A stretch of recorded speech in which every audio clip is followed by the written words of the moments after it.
Hear that? Believe it or not, summer is just around the corner. Luckily, Armor All, America's most trusted auto appearance brand, has what your car needs to get that perfect summer shine. Plus, now through May 31st, we'll give you $5 for every $20 you spend on Armor All products.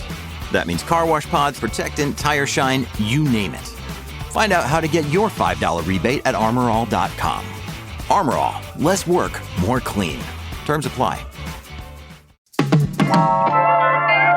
The winds. The winds. The winds of change, the winds of time, the winds of wins. Today on CityCast Las Vegas, I'm here with the List.Vegas founder, Andrew Corrali, and my co-host, David Figler, for your Friday News Roundup. And we're talking about the winds that canceled the Lovers and Friends Festival, that blew Jesus Jara out of office, and blew in a rideshare scam as old as taxis. It's Friday, May 10th. I'm Sarah Lohman, and here's what Las Vegas is talking about.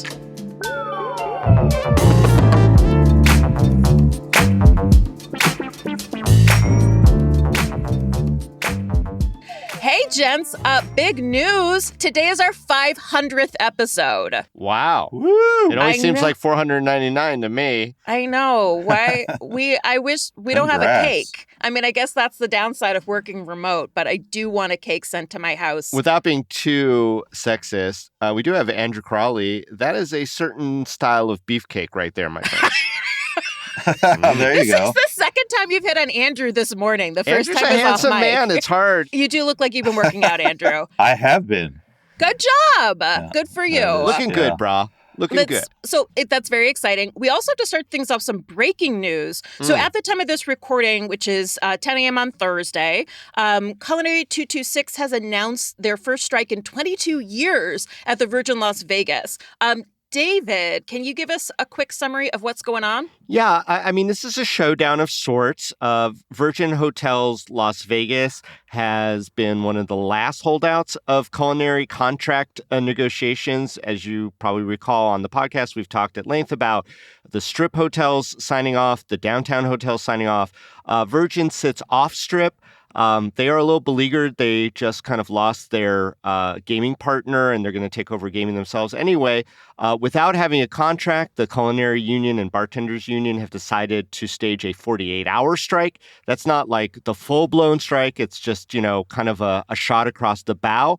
And Virgin isn't sitting for it. They're not going to just let the culinary flex their power and, foretell things to come. They are actually intent on filing some actions against the union for doing this and calling it unfair labor practices while they're trying to negotiate. So they do have negotiation talks set up for next week. This could be posturing on both sides. There's definitely going to be bodies out there in front of the Virgin Hotel on Friday, it seems. But whether or not it moves the needle or just creates litigation, hard to tell. Thanks, David. And we will keep an eye on this. So as it develops, you'll be hearing more from us next week.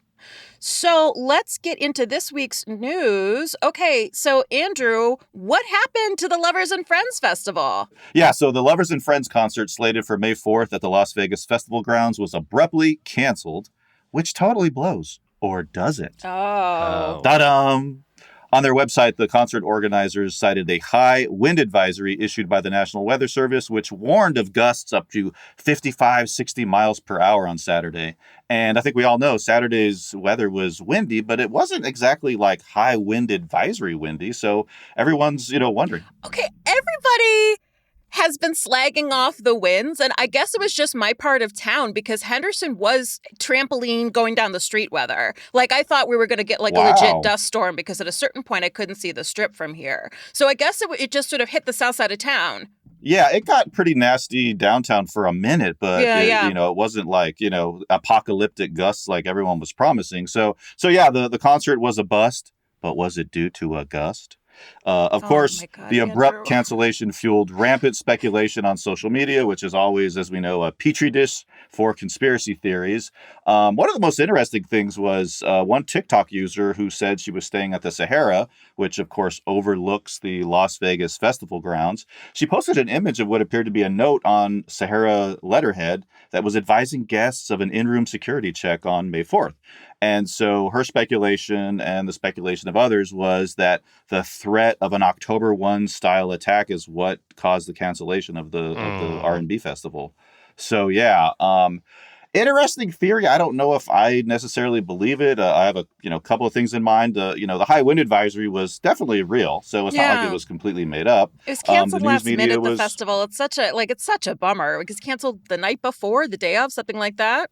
I mean, the Sunday winds were the kind of winds that I think we all expected when they announced what the Saturday winds would look like. Okay. Because Sunday winds were pretty fierce. We had some trampoline action in the neighborhood.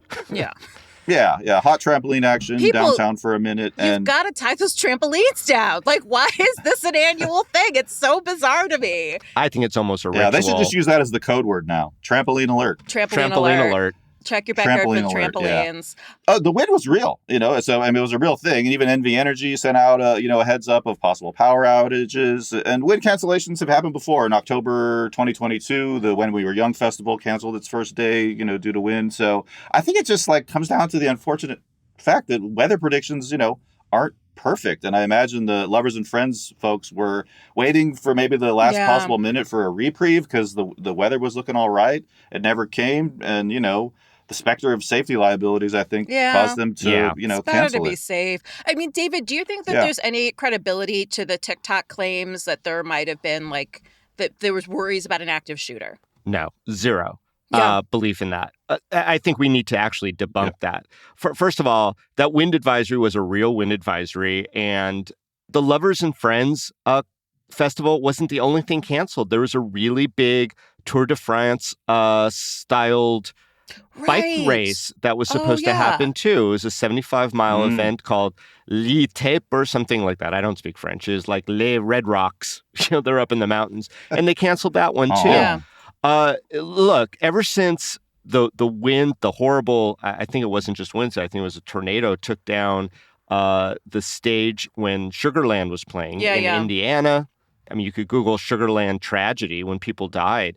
That scaffolding is always really tenuous, and even a lighter wind can cause mass havoc, and evacuating all those people and the artists protecting them, it's not worth the risk. Yeah, and I think that it's also important to note that the threat of an active shooter is always nowadays, right? Oh, and I just want to make that point really clear, is that I've had friends who have stayed at hotels since 1 October. I've had family that has stayed at hotels since 1 October, and that is very similar language. The note that they had posted, that is very common right now. It said, we're not acknowledging do not disturb signs. We're doing mandatory. We have to check rooms because there might be people dead in there. And there it was might be rooms that looked over the festival grounds. It seems to be new policy since October 1st. Yeah, I mean, it's just generic policy, but also maybe when there are festivals, they want to just make sure that there's not, a cache of ammo and tripods set up on, and I think that is very, very standard. I think there's no credibility that there was intelligence that suggested that it needed to be canceled. Yeah, and I think I think people think, when it gets to social media and conspiracy theories that, that two things can't be true at once. And, and in this case, it is true that they, it seems to be true that there was this security letter that seems perfectly reasonable precaution in an October 1 world to check the rooms in an area that overlooks a concert site. And I was actually at the Sahara on Saturday for a spa day, and I didn't notice any heavy security that, suggested some kind of credible specific threat. And I think if there was, that place would be on complete lockdown. All I saw was a lot of disappointed would-be concert goers. It was going to be a good festival. I mean, it does seem like I don't think that this TikTok user was also trying to incite panic in any way. I think she's just from out of town and didn't know that this has become a standard policy. Hey, have either of you ever been to had tickets for a big show or a big festival that got canceled last minute like this? Not personally, but this was a big I know a lot of people who, I mean, it's got to be a huge bummer. And the mood of the Sahara was, definitely a downer, and long lines of people, checking out, and a lot of people traveled into town to do this. Yeah. The Arts District and other hotels always benefit from people being here, kind of in their minds, stuck here and trying to find something to do. Good news is that Las Vegas has tons of things for people to do if they're not going to the festival. How can festivals do right by attendees when unforeseen events like this happen? Because obviously it's not just the ticket costs. Like, people have spent money to come here and stay here too.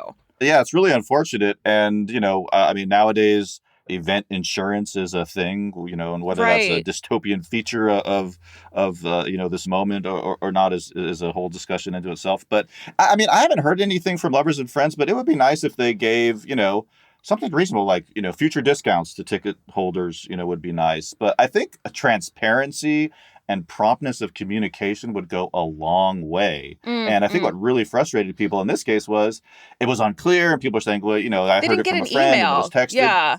Right. Yeah. And I think all this stuff is in the fine print, and it says, we can cancel due to weather, but they need to make that the bold print and keep ticket holders, apprised and say, hey, we're really hoping that this, wind advisory doesn't pan out, and we're going to, have to wait a little bit, stay patient.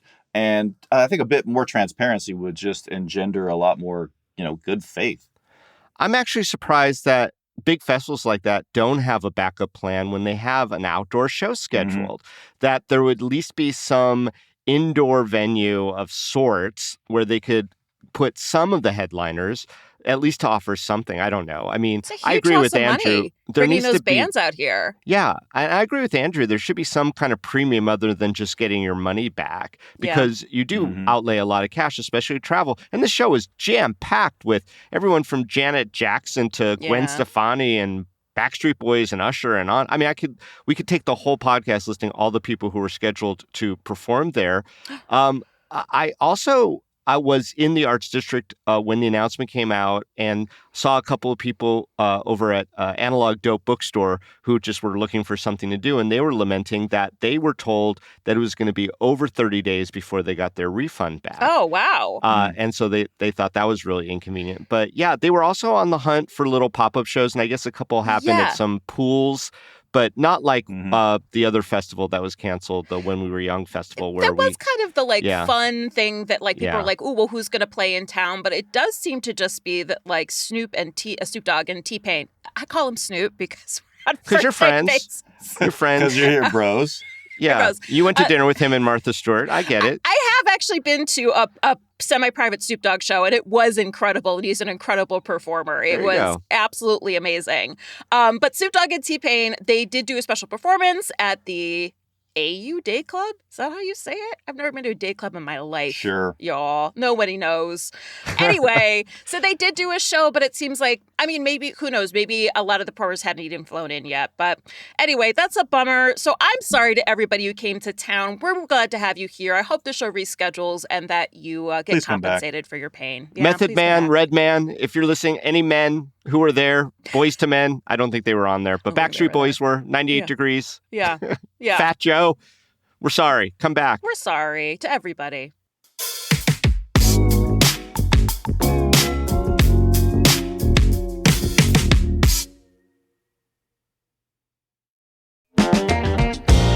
Hey, it's David Figler, and one of my favorite food festivals is coming back to town. It's Vegas Unstripped over at the Palms Hotel on Saturday, May 18th. Over 24 chefs from some of Las Vegas's most talked about restaurants creating original, unique menu items they've never made before. Chef creativity at its best. We're talking chefs from Partage, Esther's Kitchen, Milpa, EDO, and more, including this year's James Beard Award finalist Steve Kessler from Aroma.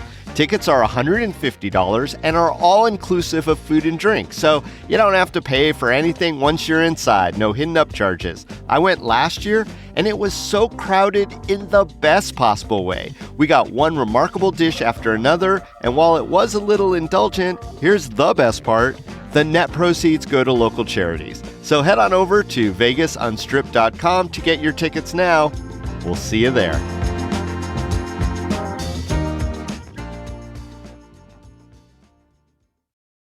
Coming in with soybeans and a baby show straight out of Norburn, Missouri, we have Soybean Festival. From Hayward, Wisconsin, at 73 years young with the world's largest muskie statue, put it together for Muskie Fest. Finally, packing a punch with fire dancing and a pet costume contest, the Roseau, Minnesota Fall Harvest Fest.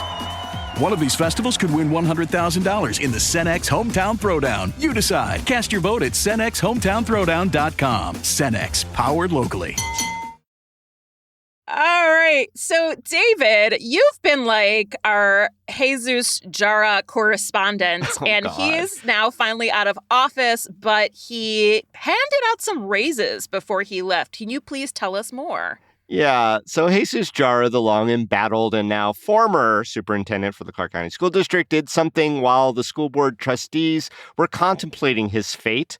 But it only recently came to light. It appears that while he was getting fast-tracked for a forced departure earlier this year, he used his unilateral superintendent powers to give significant pay raises to a number of his cabinet.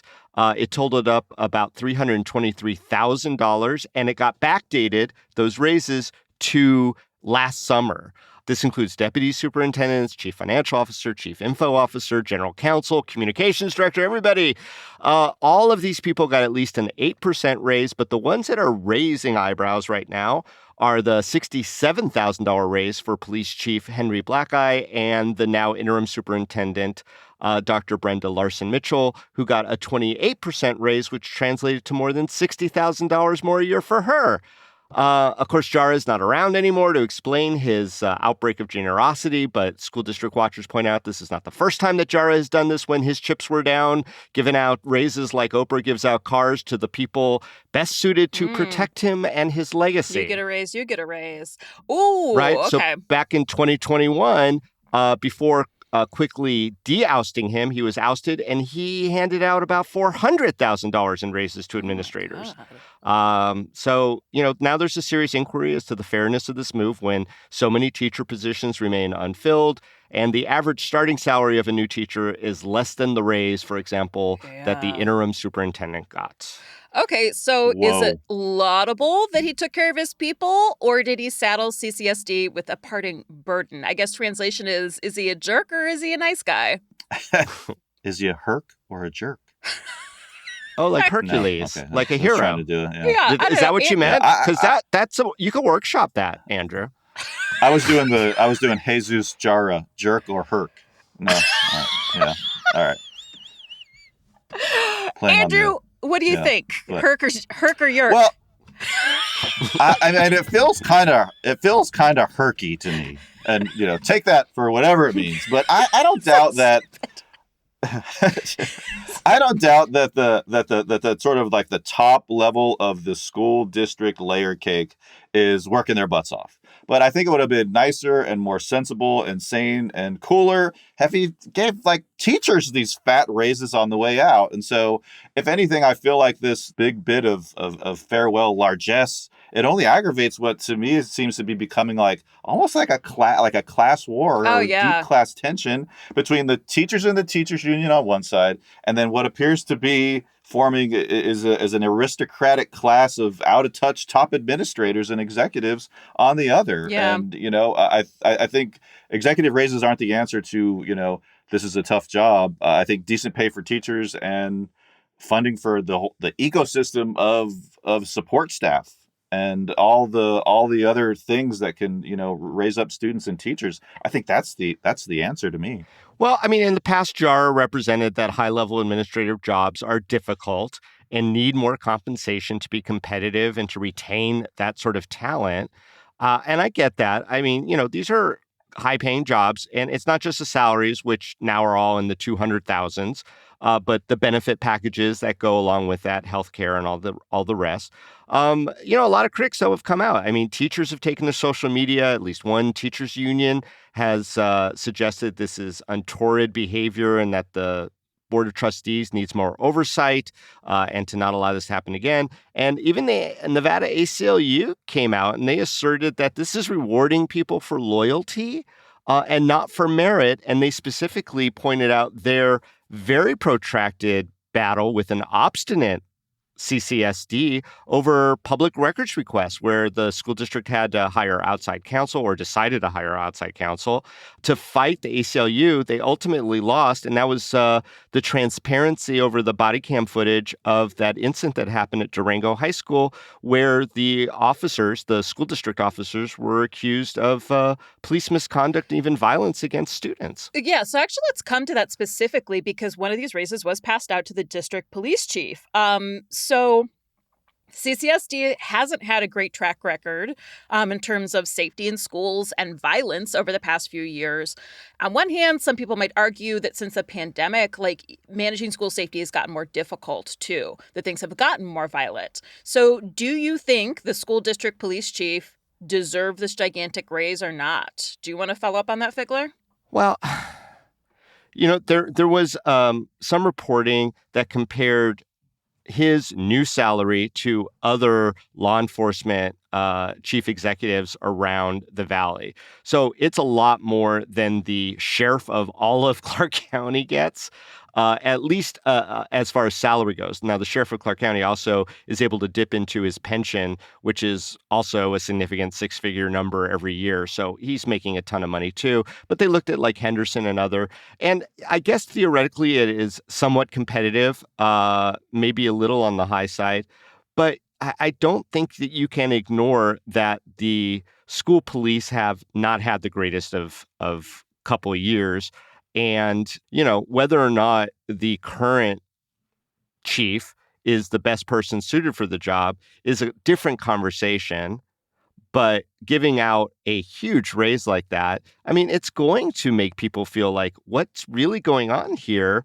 And so it raises more questions than it answers, especially as we move forward in a new superintendent search and whatever possible new policies are going to come out of things like this court case, which cost the school district a lot of additional money, and for naught because they wound up losing. And I think actually having to pay the ACLU for their lawyers. It's crazy. Well, I think it's absolutely true that post-pandemic school is one wacky place. And my sister was a 10th grade English teacher, and her brief career actually straddled the pandemic. And she put it very compellingly and succinctly. And she said, it was almost like during the pandemic, behaviorally, like students were put in a state of like suspended animation as far as their social development. And she noted a host of, behavioral issues that she had never witnessed before, before the pandemic. And it really affected, kids. But I think a lot of the issues about safety and security, again, could be better addressed in a much more kind of organic way that doesn't deal with the symptoms, that, talks about, again, the ecosystem of support staff that teachers need, smaller class sizes, on-site counselors, opportunities for students with different learning styles and behavioral issues to, get what they need. I think, when we say security, to me, that says deep-seated, behavioral issues that come from a chronically underfunded and under-supported school district. So that's my 2 cents. It's just really weird optics to just be handing out this money under these circumstances, and not once but twice. And it seems as though the trustees might have been asleep at the wheel, because if they know that's his MO, how that wasn't part of the conversation is a little lost. That's fair. Of course, if you were being ousted, you wouldn't really care about optics anymore either. So there you go. Mm-hmm. Well, another story we're going to follow up on, because also CCSD has to hire a lot of teachers before the fall. So we'll have more on that for you soon. Over 1,000.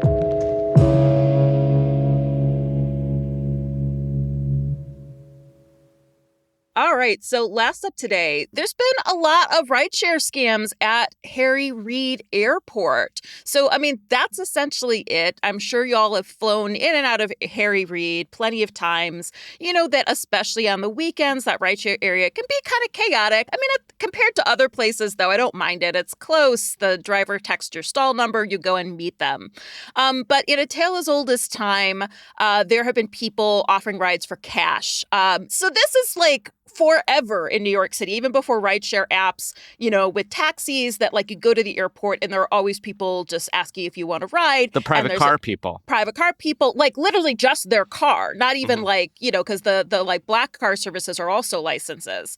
This happens in like every major city that has had licensed taxis, right? It's probably happened here before as well. New York has a huge campaign to people to avoid doing that. That being said, I had a friend come visit me in New York and he just got into some random person's car. So like it still happens. Maybe people think they're getting a deal. I don't know. So although today and that area is for ride shares, the taxi line is in another part of the airport.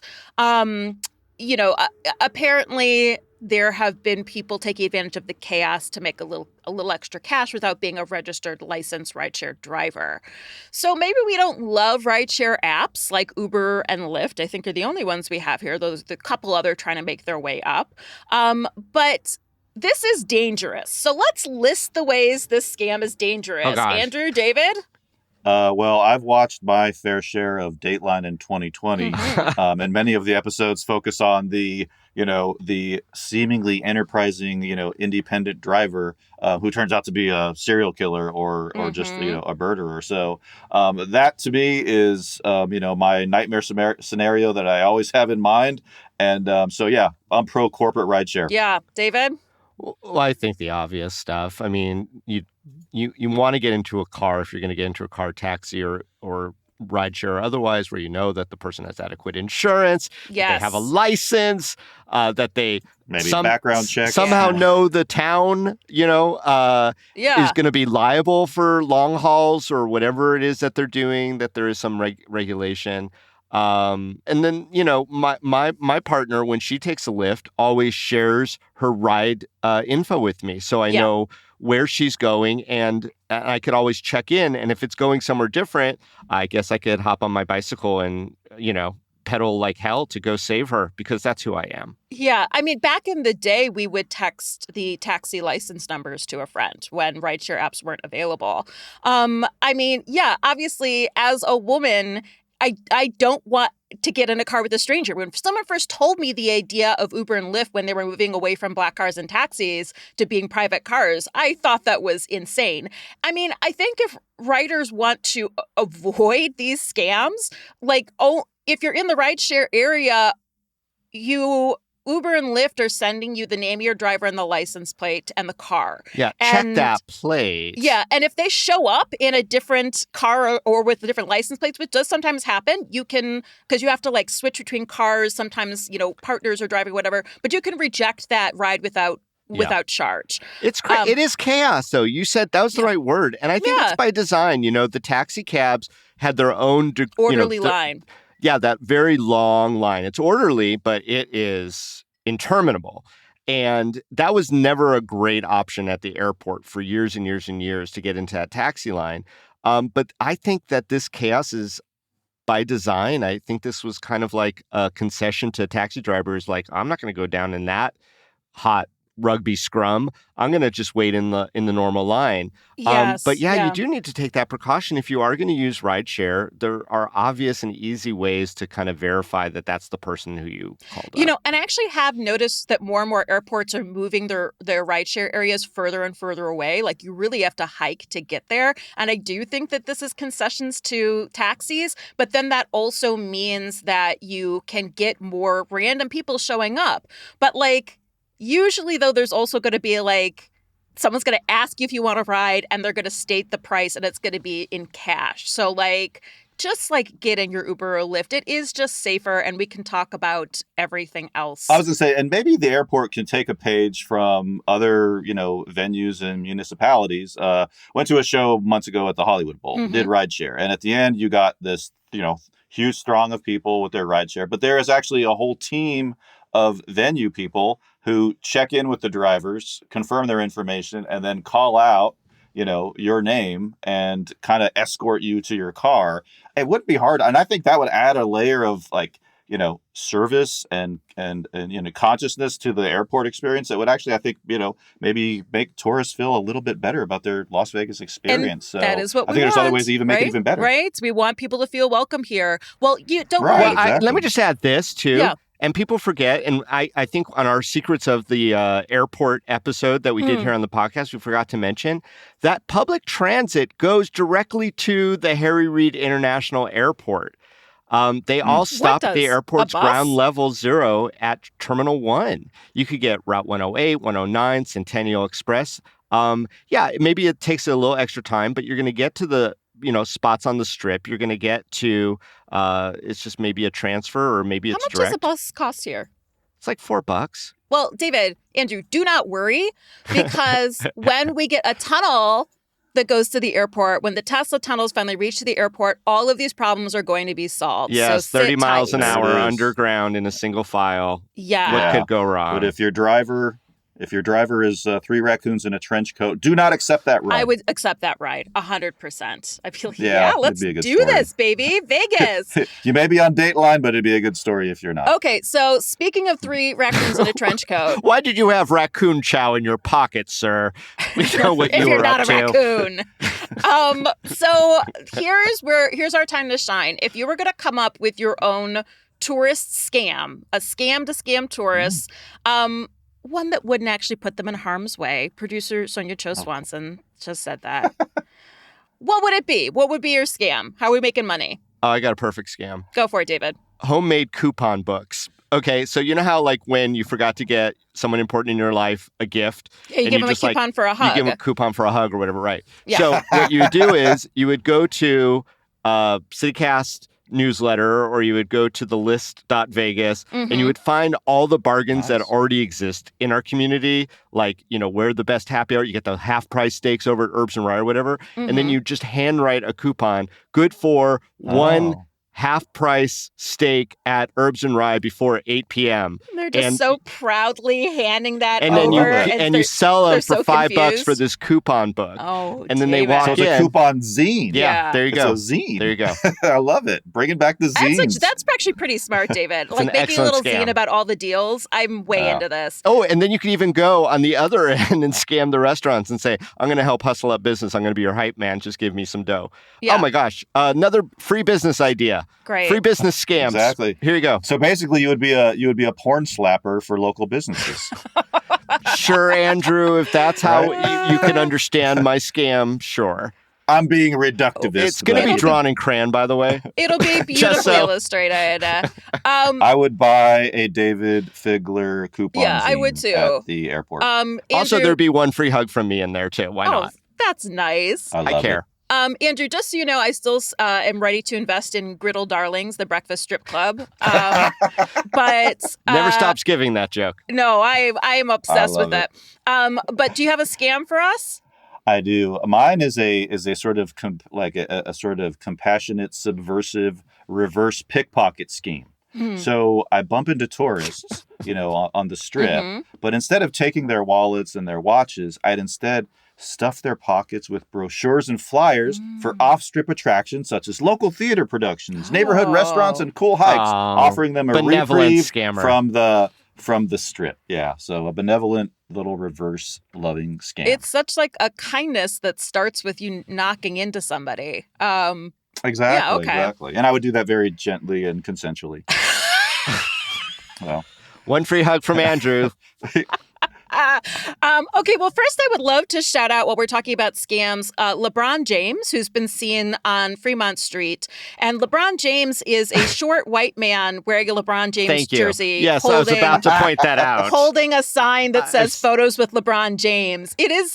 This is the thing? Yeah, it's a best busker. Oh my God. hustle I've seen in a while. Our buskers, what they lack in talent sometimes, they often make up for in ingenuity. Yes. Okay. I love it. I love this segue, because this is what I'm thinking. The last time I was down on Fremont Street, I had just read something about that you can apply to busk on Fremont Street.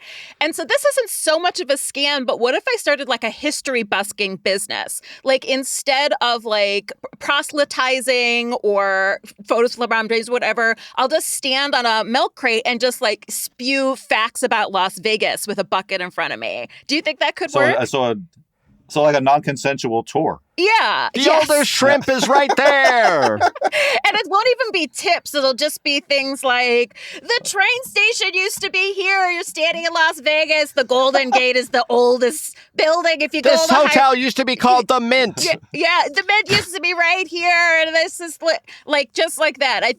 I'm curious if I would make any money. Well, if people try to take your photo while doing it, you could get really aggressive with them because that seems to be the MO. I'll also hold a sign that says photos with Mariah Carey. Well, there's only one way to find out if that works, Sarah. I mean, there's a circle on Fremont Street under the canopy waiting for you. With your name on it. All right. Well, I'll see y'all there. Okay. One more last thing before we sign off today. If you've been following Mayoral Mondays, and I know you both have, you know that we're talking to almost every mayoral candidate on our podcast over the weekends and Mondays. So the Nevada Independent is hosting an Indie Talks event on Wednesday, May 15th. You can go hear the 3 frontrunners debate the issues in person at the swanky new Fontainebleau. Head over to the NevadaIndependent.com/events and you can get your tickets there. And as a special bonus for our members, we've got some Indie Talks tickets to give away. So if you're not already a CityCast Las Vegas member, you can do that at membership.citycast.fm. You know what? We'll put all of those links in the show notes so you can just click through. So David and Andrew, thank you so much for being with me. Yeah, that was another fun one. Thank you. Another fun one in the bag.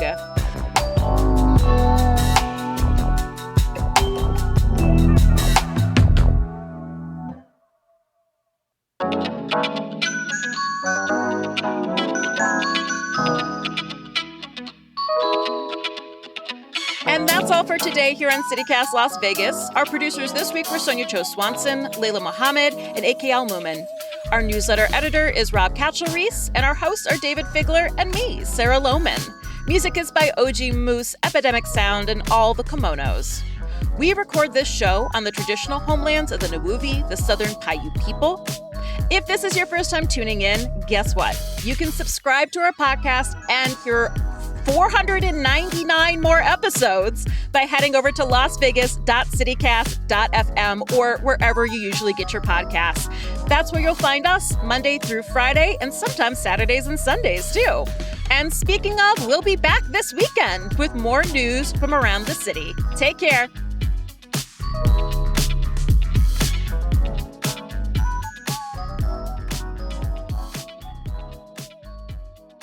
Hang on, sorry, I got stuff.